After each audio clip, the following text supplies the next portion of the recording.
어머님, 아버님들, 우리 아이 이제 키가 더는 안 크는 걸까요? 이런 걱정 많이 하시죠. 특히 병원에서 성장판이 거의 닫혔다는 말을 들으면 가슴이 덜컥 내려앉기 마련인데요. 하지만 정말 이게 끝일까요? 오늘은 성장판이 거의 닫혔다는 진단 이후에도 우리 아이의 숨겨진 키를 찾을 수 있는지 그 과학적인 근거들을 가지고 아주 명쾌하게 한번 파헤쳐 보겠습니다.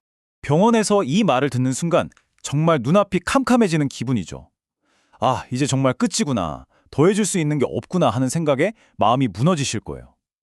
그 막막한 심정, 저도 충분히 이해합니다. 네, 맞아요. 보통은 다들 그렇게 생각하세요. 팔다리 성장판이 닫히면 키 성장도 완전히 스톱된다. 이게 우리가 알고 있는 일반적인 상식이잖아요. 하지만 오늘 저는 이 상식을 뒤집는 새로운 관점을 이야기하려고 합니다. 바로 이겁니다.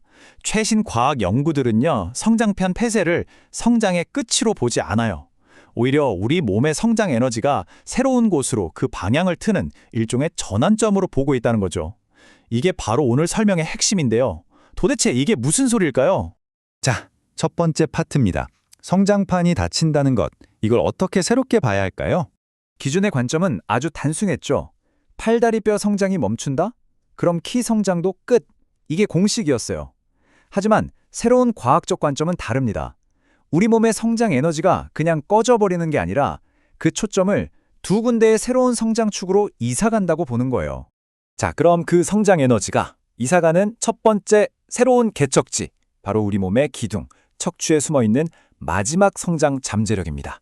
이게 진짜 중요한 개념인데요. 우리 몸의 뼈들은 자, 다 같이 멈추자 하고 한나란시에 성장을 멈추는 게 아니에요. 부위마다 자라는 속도도 멈추는 시기도 제각각이거든요. 이걸 비동기적 성숙이라고 해요. 그러니까 무릎 성장판이 닫혔다고 해서 끝이 아니라는 거죠. 척추뼈의 위아래에 있는 작은 성장판, 이걸 연골종판이라고 하는데 이건 무려 만 20세 전후까지도 아주 미세하게 자랄 수 있습니다. 바로 이 끈질긴 척추의 자녀 성장이 우리 아이의 최종 키를 결정하는 마지막 히든카드가 되는 겁니다. 그리고 또 하나의 희망, 세 번째 파트는요, 바로 숨은 키를 찾는 겁니다. 이건 뼈가 더 자라는 성장의 개념이 아니라 원래 내 것이었던 키를 되찾는 회복의 개념인데요. 바로 자세 교정의 놀라운 효과에 대한 이야기입니다.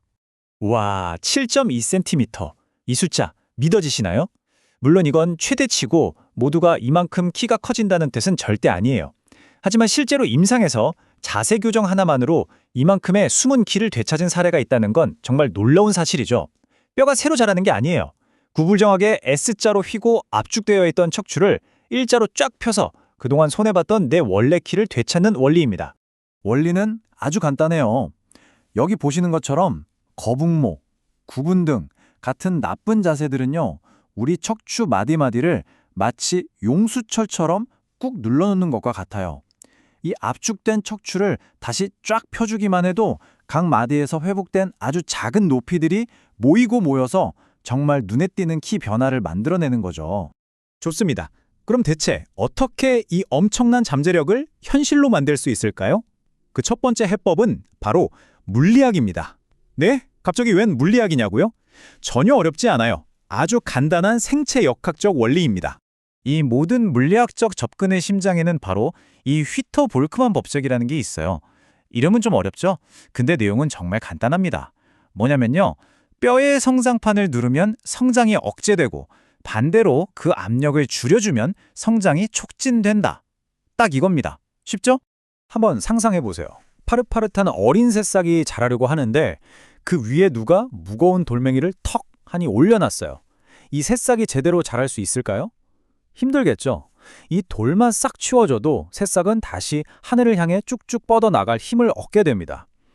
여기서 새싹이 바로 우리 아이의 성장판이고 돌멩이는 잘못된 자세 때문에 생기는 물리적인 압박인 셈이죠. 또 다른 비유를 들어볼까요? 용수철 있잖아요. 우리 척추가 바로 이 꾹 눌린 용수철 같아요. 나쁜 자세가 하루 종일 이 용수철을 짓누르고 있는 거죠. 이 압력을 풀어주기만 하면 어떻게 될까요? 용수철은 뿅 하고 원래 길이로 돌아가면서 순식간에 팽창하겠죠. 이게 바로 숨은 키를 회복하고 척추의 자녀 성장을 촉진하는 핵심 원리입니다. 추나요법 같은 전문적인 치료가 바로 이 휘터 볼크만 법칙을 우리 몸에 직접 적용하는 거예요. 전문가가 틀어진 뼈를 제자리로 맞춰주고 척추 마디 사이에 압력을 줄여서 말 그대로 성장판이 숨 쉴 수 있는 물리적인 공간을 활짝 열어주는 거죠. 이렇게 성장을 위한 최적의 환경을 만들어주는 것, 이게 첫 번째 열쇠입니다. 자, 이렇게 물리적으로 성장할 공간을 만들었어요. 그럼 이제 뭘 해야 할까요? 네, 맞습니다. 그 텅 빈 공간을 채워 넣을 연료가 필요하겠죠. 이게 바로 두 번째 해법, 화학입니다. 즉, 우리 몸속 생화학적 환경을 조절하는 접근법이죠. 화학적 접근의 목표는 아주 명확하게 딱 두 가지입니다. 첫째, 성장에 X를 밟는 거예요. RGF1 같은 성장인자의 농도를 높여서 뼈 성장을 직접적으로 팍팍 자극하는 거죠. 그리고 둘째, 성장판을 닫히게 만드는 브레이크, 즉 성호르몬을 안정적으로 관리해서 성장할 수 있는 시간을 최대한 더 벌어주는 겁니다. 이건 실제 임상 연구 데이터인데요. 특정 한약을 이용한 치료 후에 어떤 변화가 있었는지 보여주는 표예요. 보세요. 성장인자인 IGF-1 수치가 최대 50%까지 확 올라간 게 보이죠? 이게 바로 성장 엑셀을 밟았다는 객관적인 증거예요. 그리고 급격히 오르던 성호르몬은 안정화됐죠. 이건 성장판이 닫히는 속도를 늦춰서 시간을 벌었다는 뜻이고요. 즉, 이런 화학적인 지원이 충분히 가능하다는 걸 수치로 보여주는 겁니다. 자, 이제 마지막, 그리고 가장 중요한 파트입니다. 지금까지 이야기한 물리학과 화학, 이 두 가지 접근법을 합치는 통합 전략입니다. 이 둘은요, 따로따로일 때보다 함께할 때 정말 폭발적인 시너지를 냅니다. 생각해보세요. 물리학적 접근으로 척추의 압박을 풀어서 성장할 공간을 활짝 열어주고, 화학적 접근으로 그 열린 공간 안에서 실제 뼈 성장을 촉진하는 연료를 가득 채워주는 거죠. 길을 터주고 그 길 위를 힘차게 달리게 하는 것. 이 두 가지가 결합될 때 비로소 우리 아이의 마지막 성장 잠재력을 한계까지 끌어올릴 수 있는 겁니다. 그러니까요, 어머님, 아버님, 성장판이 거의 닫혔다는 진단이 키 성장의 완전한 마침표를 의미하는 건 아닙니다. 우리 몸의 잠재력을 과학적으로 이해하고 이렇게 올바른 방법으로 접근한다면 마지막 1cm의 가능성까지도 열 수 있습니다. 정말 야구 경기처럼 끝날 때까지 끝난 게 아닙니다.